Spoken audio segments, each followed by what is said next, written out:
Hi everybody, it's great to see you. So today I'm going to show you about relief printmaking using leaves as our printing template. So let's begin. So as you can see, I have here an example inspired by Andy Warhol. Here is his very famous Marilyn Monroe prints, and he actually used silkscreen printmaking to make these prints. But I'm going to show you about relief printmaking. Relief printmaking means that the ink from your template, from the item that you can print over and over multiple times, relief printmaking means that the ink will take up all of the positive space, all of the solid space that touches the paper. And so in this case with the leaves, some of these veins don't get the ink on them, and so those become the negative space in the lines, and you don't see those. It's not as complicated as it sounds. So let me show you how it works.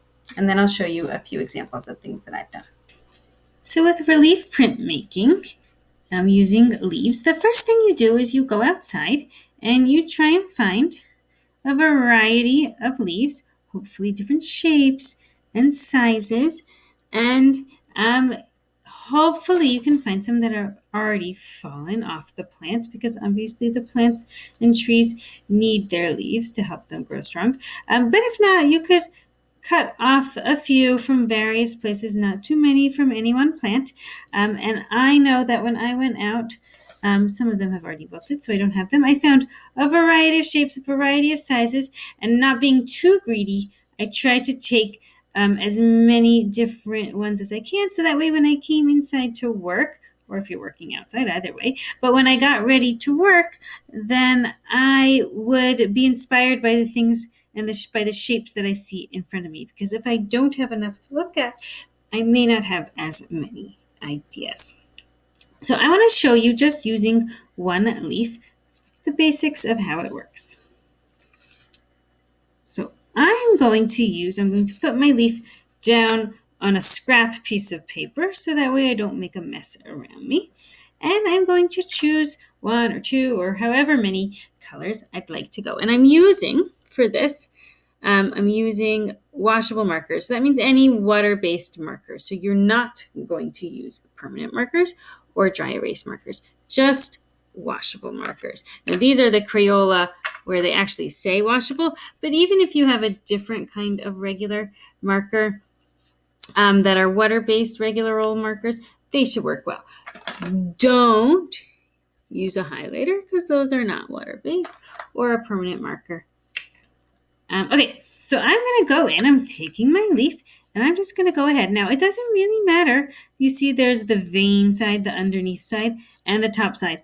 Both sides on most plants should work well. You might want to try a few. A lot of this is trying and seeing what works for you, trying not to get too upset if it doesn't work out the first time, because the whole point of the print is that it's something that you can do over and over again. So I'm just going to show you quickly. As much as I can, I'm trying to fill up the space. And now you see I actually have that scrap paper underneath, so that way I make sure I go all the way to the edge. Because if I don't get that edge, then I won't see a nice, clean shape of what I'm working on. And this particular marker happens to be drying out a bit. And I often find I have to test my marker before I get started to make sure it's a good one. A lot of my markers are starting to get dry. Now, I'm not positive this one has as much color as I'd like it to, so I actually like mixing colors. Anyway, I'm going to go in with the purple and do another quick layer, just to make sure I covered as much as the leaf as I can. Okay, and now it might start drying up, and that's okay, because I'm going to show you the next step. So once you have your leaf colored, this is the paper that I'm going to make my print on. Now, I'm going to take just a damp paper towel. So I'm going to, right here, you could do this directly in the sink, but I'm showing you. So I'm just going to squeeze out the extra water. I don't want it sopping wet. And I'm going to just wipe my page to make sure that it's a little bit wet. And then I'm going to go in and make sure to press all of the edges, and you can actually go in and rub to the edge. You really want to make sure you rub the whole way. Now this maple leaf, I've actually already printed a whole bunch of times, so it's a really sturdy, hardy leaf. It's holding up very well. Ta-da! There you go.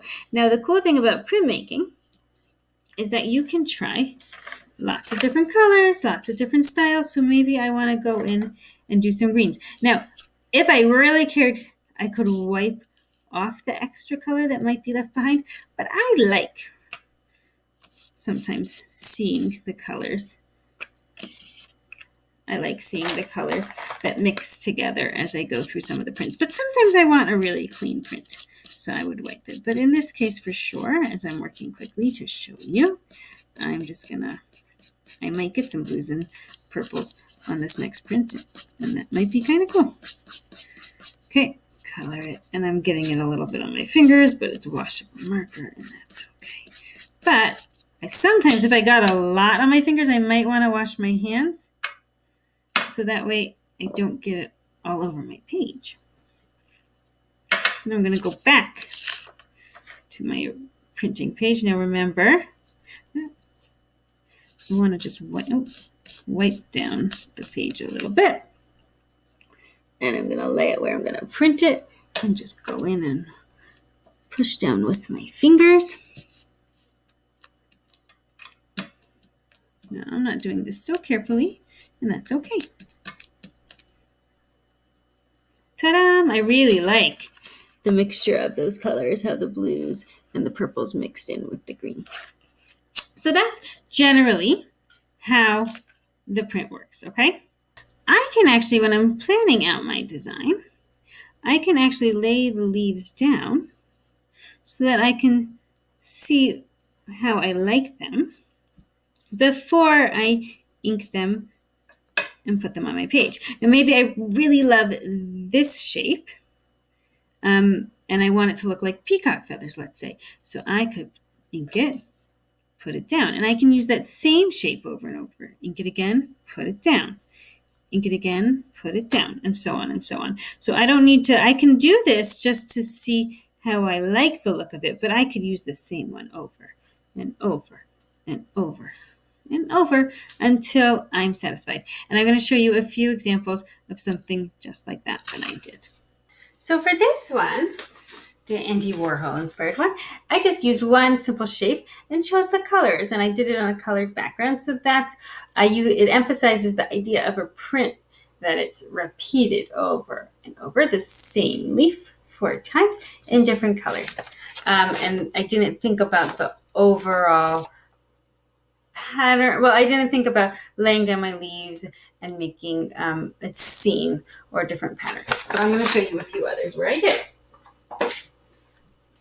So here's one where I didn't quite finish it yet, I don't think. But I looked at the shape of the leaf and it started to remind me of trees. So I started to make a little landscape here. I decided to just make a line at the bottom to make it look like the ground. And here we go. 3 trees, maybe waiting for a blue sky or a cloudy sky or a squirrel or something else coming by.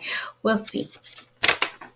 Now here's something else that I did. This one, I found these leaves that really looked like hearts. These are leaves. And I was able to use that leaf 8 times. And then I kept going with different, this here, for me, the shape, if we think about our element of art, the shape is what really motivated me in my design. And I did lay down the leaves a little bit so that I could predict what it would look like. And the fun thing about printmaking is if I like that overall design, I could do it again in different colors. See, I wanted to try it without the red and a little different. And now you might notice this one says a familiar name, Mrs. Kirsch. Well, because I decided, you know what? I love getting emails from you with your artworks. Whenever you send me an email of your artwork, it makes me so happy. So I decided, you know what? We all could use a smile sometimes. So I sent one to Mrs. Kirsch. This is in honor of Mrs. Kirsch. And that brings me to one last example I want to show you. This is one special I made for all of you guys, all of you Knitsy Boat students. It's a thank you to you. You see, you can choose to do, you don't have to do a solid color. You can do a variety of colors even on one leaf. And thank you to you for being awesome, for showing me your artwork. I love it. Really, it makes a huge, it like changes my day whenever I get an email from any of you with your artworks or just saying hi. It makes me so happy. And just thank you for all that you're doing, working hard, exploring your ideas, trying out new things, persevering. You guys are great. I miss you. Hope you're having a good day. Bye.